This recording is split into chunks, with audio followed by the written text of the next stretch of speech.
Good evening, everyone. Welcome to another edition of Awaken the World. Tonight we present the Satanic side of Jesus Christ, proving there is a little devil in everyone. Nice to see you all this evening, and I'm just going to have to update my chat here so that it functions properly. And that should do it. Hello, Jennifer. Nice to see you. Yeah, this is gonna be really good actually, and this really is Kelly's fault. She was commenting to me one night that I was an imp. You know, and by that she means that I don't stand against things. I stand for things. And in this, I'm very direct and straightforward, and I call an ace and a spade a spade. And of course, a lot of people don't really like that. And she finds it impish when I kind of do it on purpose. But I always do everything on purpose. So like I said, it's her fault, not mine. Hi,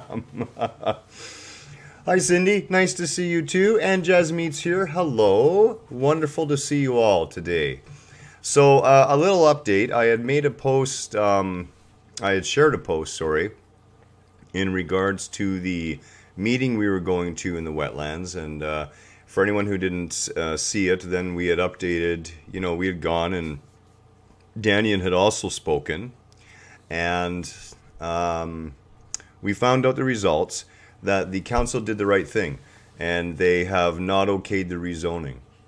So that wetlands is preserved for right now. But there are other steps we're going to take to make that happen and make sure that these wetlands stay here and become an area for education for children and for adults, because that's really the best way. A little bit of dispelling the cloud of ignorance that we have in our daily thoughts about things, without really checking ourselves to make sure that we're being honest with ourselves, that we understand what we're talking about, or that we understand the situation someone else is in, can go a long way to improving our relationships with others, helping us protect the environment more, and truly protect and preserve the things we need to. Silver Shells is here too. Nice to see you as well. Awesome. Well, it's great to have a good crowd tonight. And this is going to be a lot of fun. And I want to be perfectly clear about this. When it comes to Jesus Christ, I love the guy. I do not, however, love the the trumped up, poorly supported biblical narrative fiction version. You see, when you look at the history of things, the Romans and the Jews were at war. There is a whole ton of work. Flavius, for example, makes a great read in regards to the Roman point of view in the war on the Jews. And the reason being is this. You see, Caesar wanted to be thought of as a god. And of course, the Jews would have nothing to do with that. And that drove Caesar mad. It really did. Now, here's the funny thing. When you look at where the Catholic Church is standing and you look at where the word Pope is, the Catholic Church stands on what used to be Caesar's palace. The word Pope literally means Caesar. So when you think about it, nothing's really changed. What the Roman Catholic, or what the Roman government did is actually become the Roman Catholic government. And this is only one tiny little piece of the puzzle.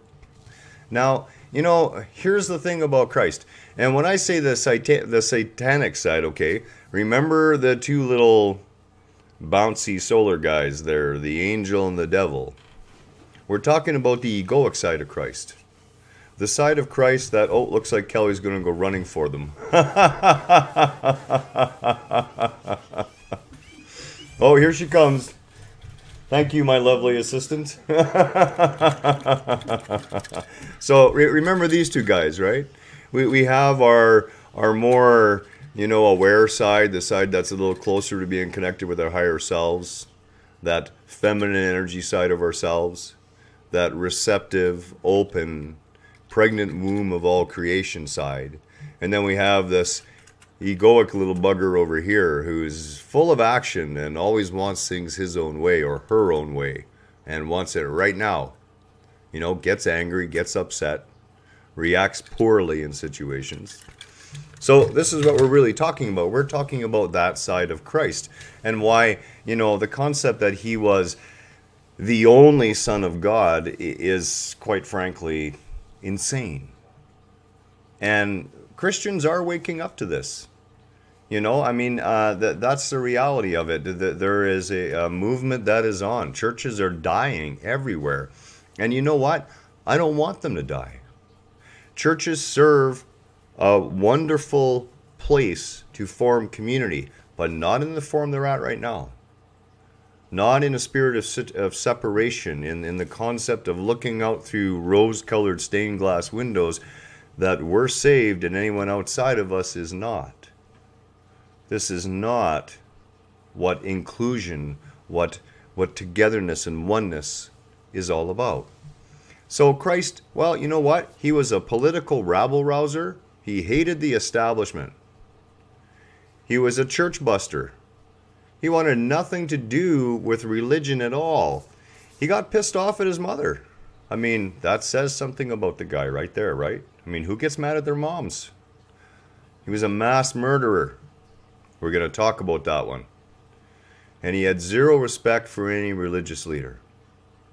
Now, in reality, when you look at the war between the Romans and the Jews, the Messiah the Jews were expecting was not some compassionate, quiet, smiley-faced, glowing guy who resembled a European with long, sandy brown hair and perfect features. That wasn't what they envisioned. They were looking for a warrior. They were looking for a warrior king. Someone who was going to lead them out of the oppression. Someone else who was going to deal with the Romans. Why? Because the Jews had always been oppressed in one way or the other. It didn't matter which one of the 12 tribes you were, at least one of them at any time was under the oppression of another nation. That's kind of the way it was. Their whole history speaks of it. So, the Christian version of Christ, of course, is this compassionate, kind, and caring being. And I'm not saying that's not part of his personality, but you're missing the other side of it. Now, as far as political rabble-rouser, I'm only going to bring up a couple little points here. There are literally scores of them, okay? In John 2, the wedding at Cana, now we're talking about verse 6.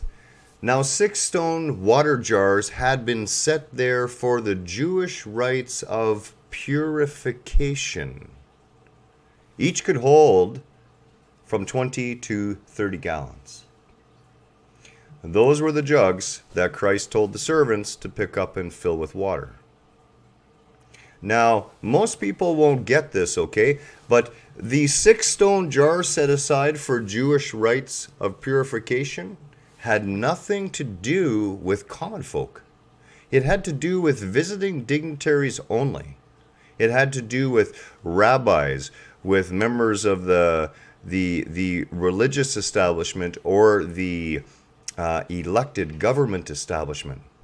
But those were not jugs that you or I would have been able to put our hands into. They were consecrated jugs. The act of Christ choosing those jugs was a political statement. It was a political statement against the institution and, at the same time, a political statement against the institution of religion. Both in one fell swoop.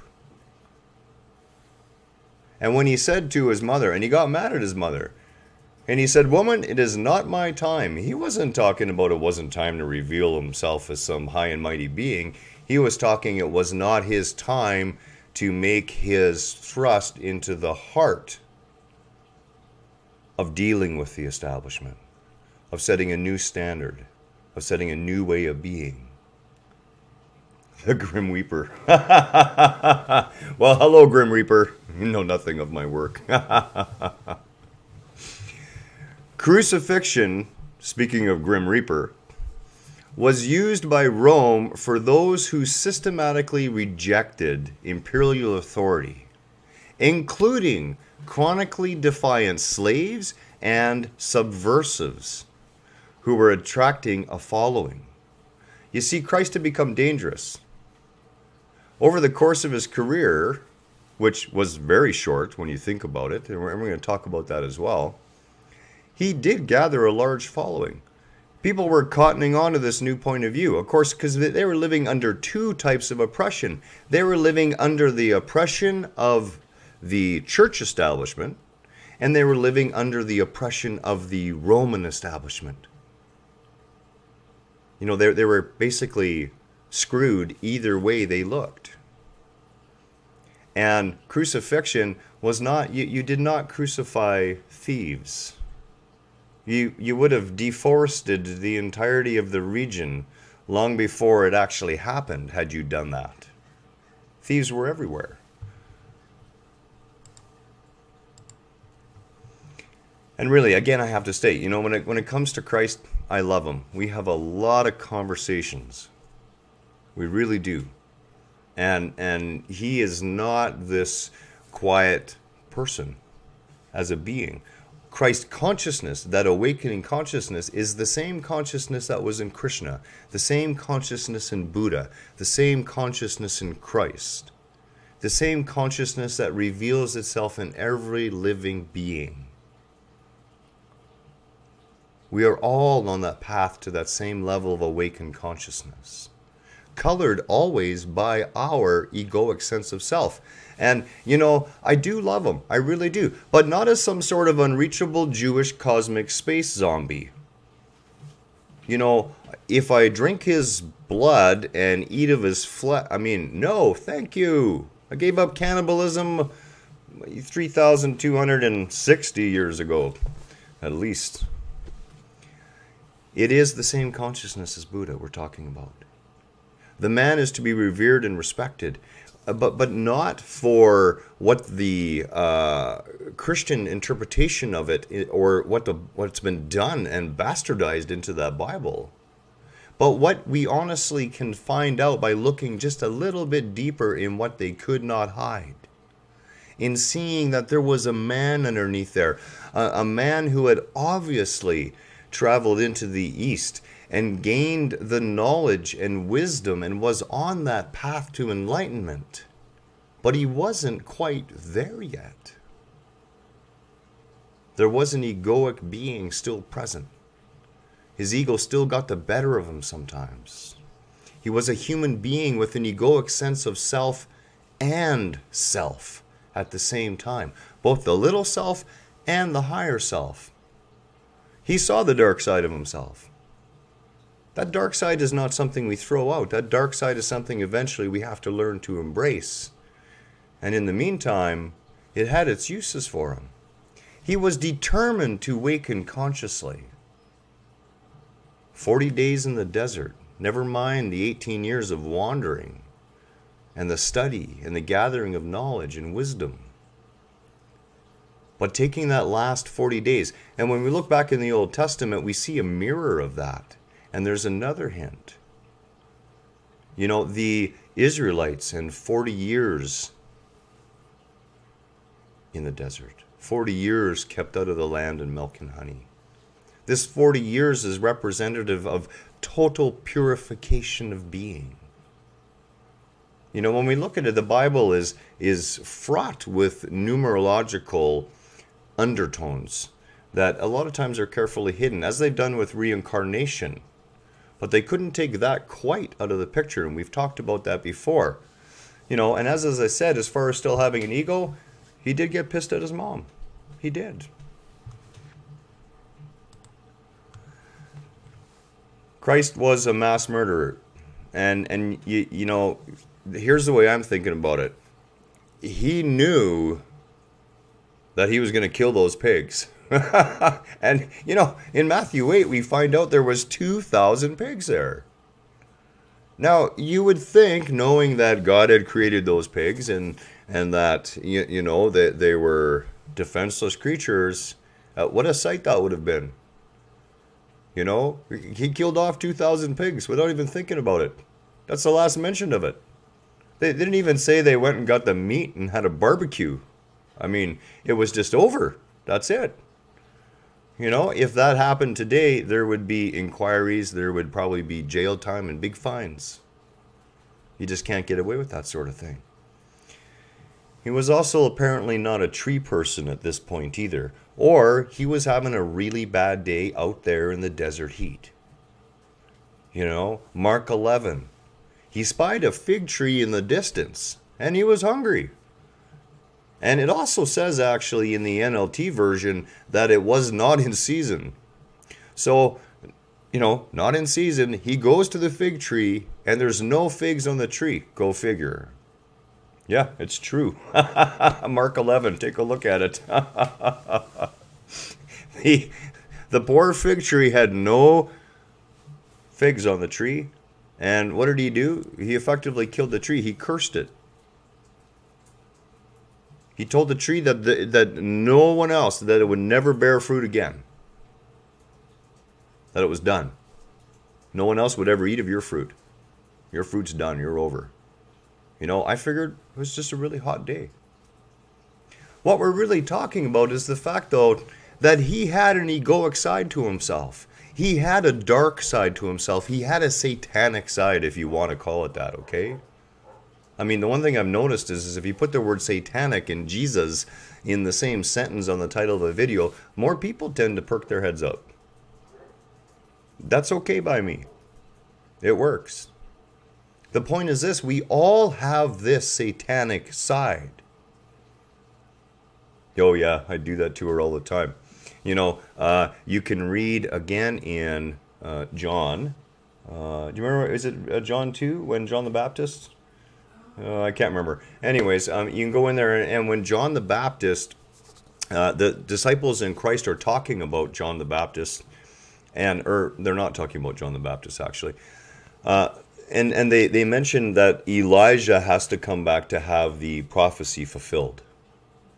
And Christ says, well, Elijah has come back. He's John the Baptist.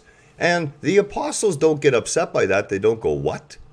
They just go, okay. Like there's no comment on that. It's like, oh, okay, now we get it. Reincarnation was in there all along.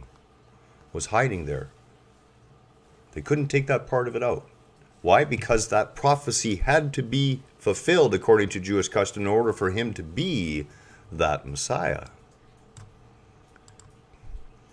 Zero respect for religion. And again, you know, I don't have a lot of respect for religion as an organization. I have respect for the people who try to do good every day within their belief systems, within their religious beliefs. Matthew 23, and this is only one of the numerous damning statements that Christ made in regards to organizing religion. Of the rabbis and of the church leaders, he said that they crush people with unbearable demands.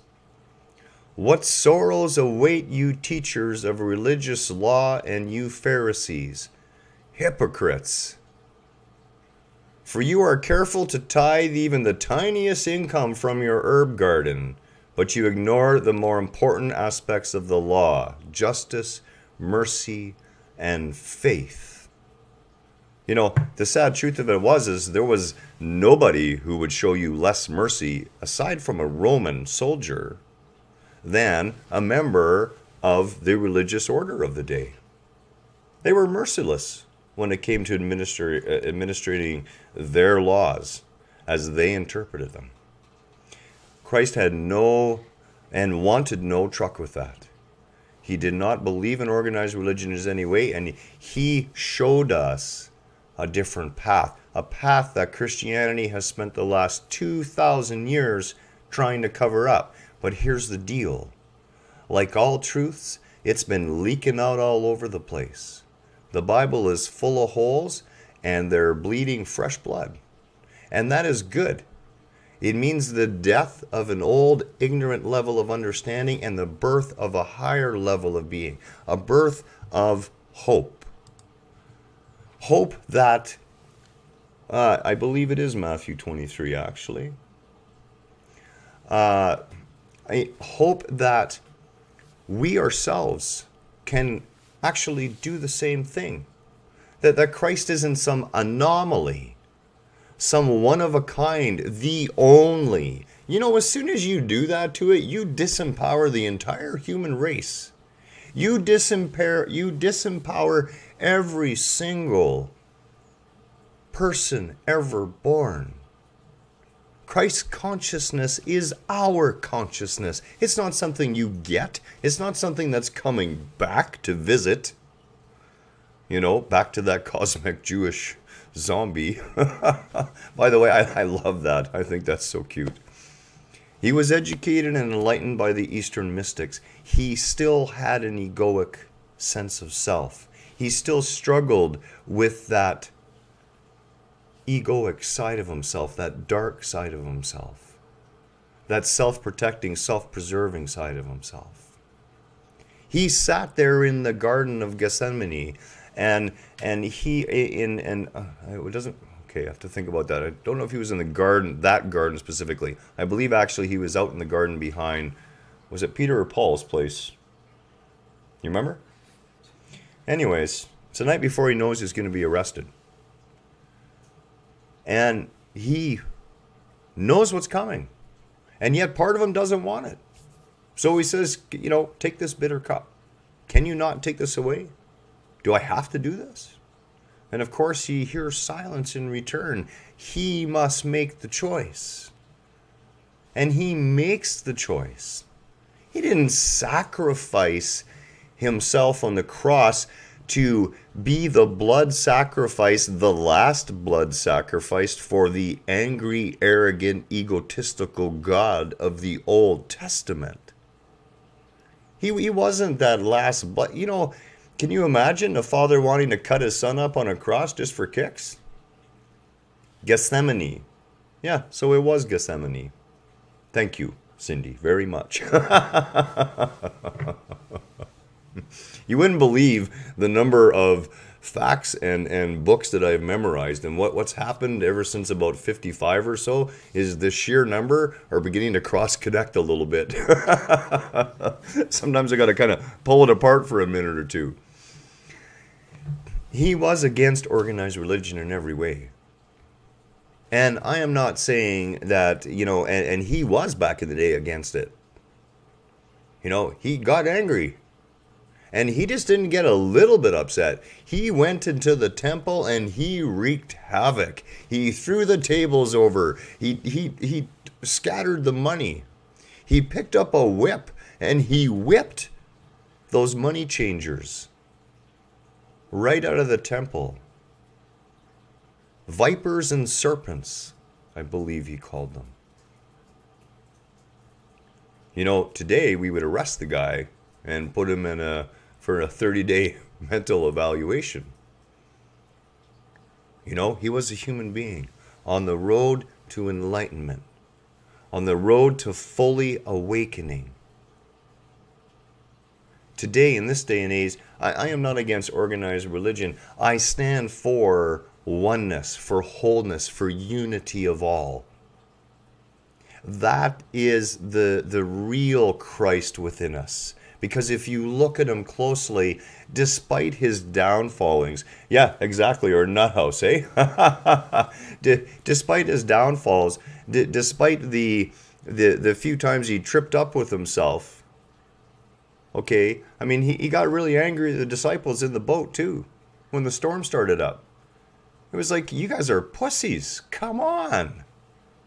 Get out here and walk on the water. I mean, really, it's going to be okay. And they're all looking at him and thinking, you're drunk.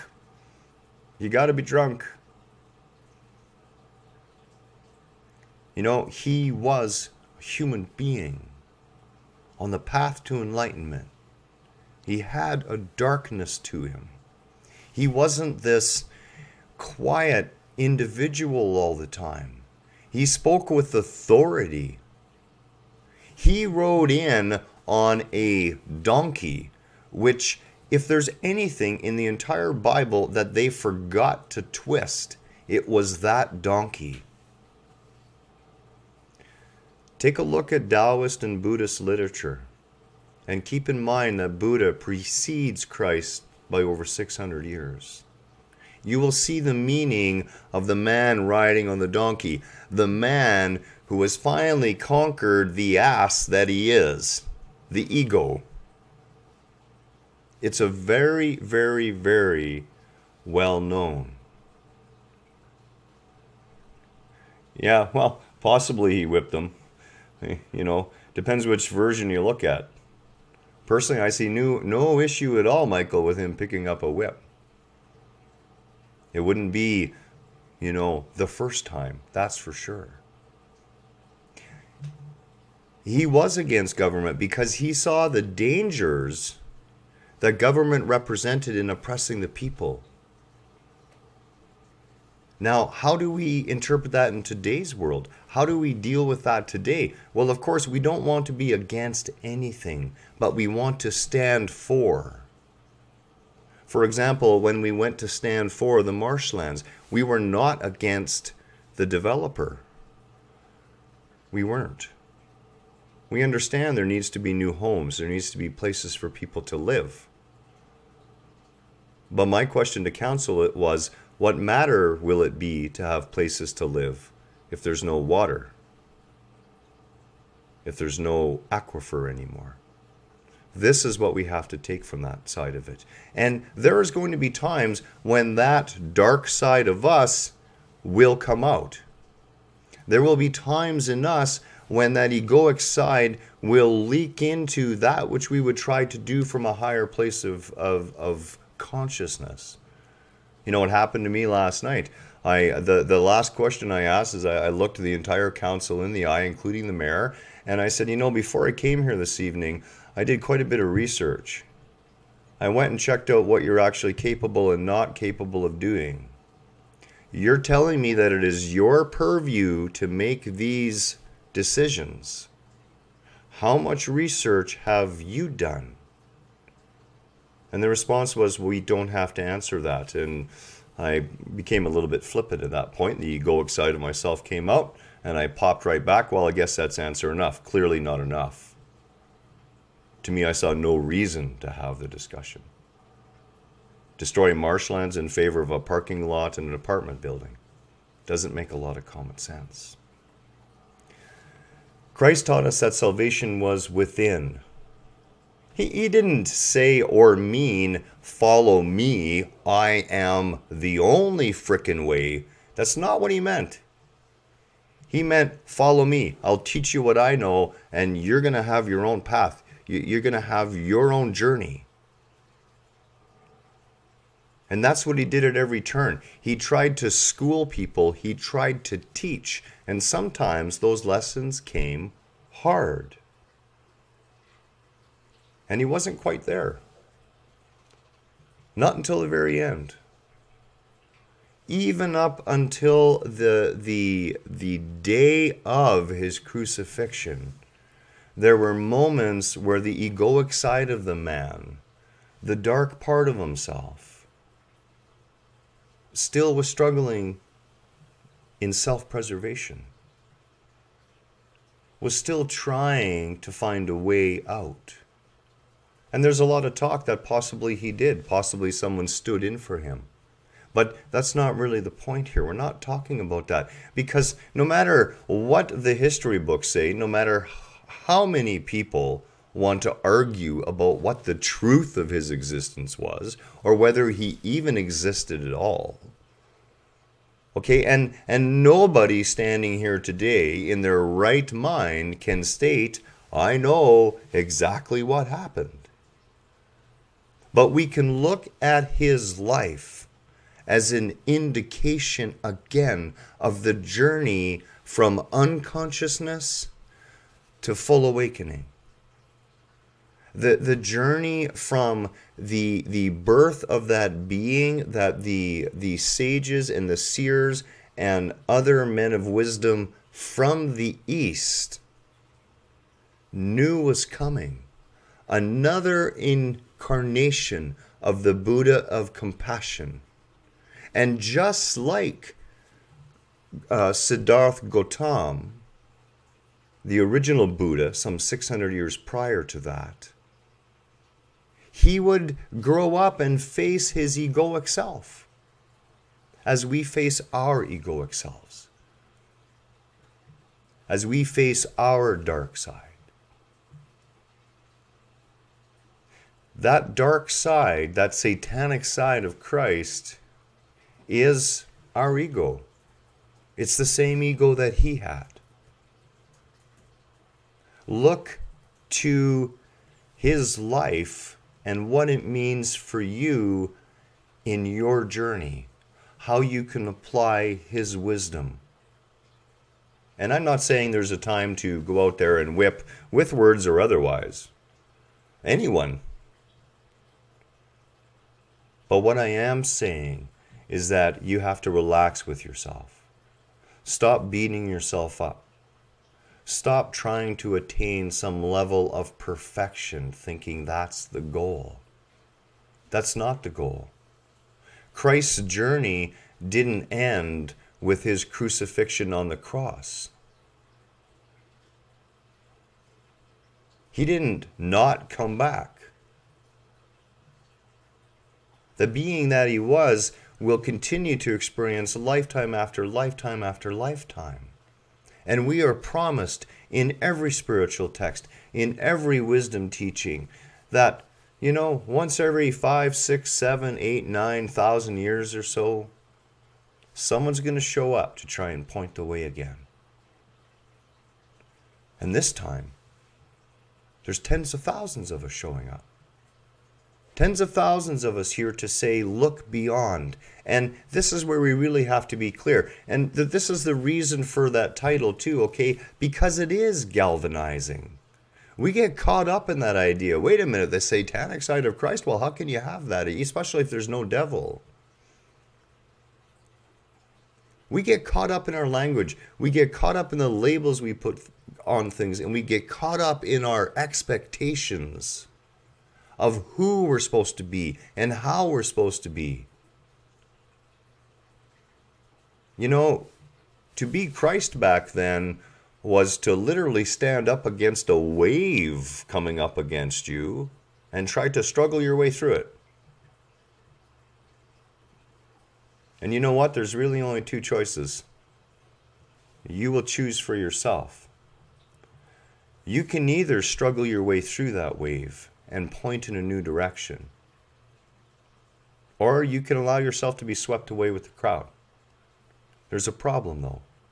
Sooner or later that wave's going to crash on the beach.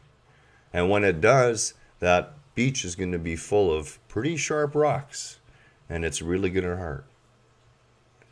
So be who it is that you wish to be. There is no advice that myself or anyone else can give you that supersedes the me that you think you are. Live from that space. Be gentle with yourself. Open your eyes. Choose whoever you wish to worship, revere, whoever you wish to look up to, and do not stand on the story. Stand instead on what your version of their experience means in your experience, and allow that to be your guide. I hope that this has been beneficial. I hope that this sheds a little more light and opens up a little more larger point of view. The man is to be respected. The man is to be loved, not as the only Son of God, but as a son of the Creator, a daughter of the Creator, a child of the Creator, another living being, another part of the oneness that we're all part of. Thou shalt not kill. Do unto others as you would have do unto you. Why? Because that's the way it is. Simple words from a man who spent a lifetime bringing himself to that point of awakening. And as with everyone who stands for something new, as for everyone who stands against the institutions, as for everyone who threatens power and control, you are doomed to be crucified in one way or another. But what a life. And you'll come back. Do it all over again. Much love. Namaste to you all. Looking so forward to the Tonglen meditation tomorrow night. We have a number of group members who wish us to hold them in that compassionate space, to send them loving and higher vibrational energy to help heal their being and to help comfort their being. And we're going to do that not only for our group members, but for our enemies and our friends and the entirety of this planet and then the entirety of all of creation. So I hope to see you there tomorrow night, 6 p.m. on the Help Awaken YouTube channel. Again, namaste. Have a wonderful night.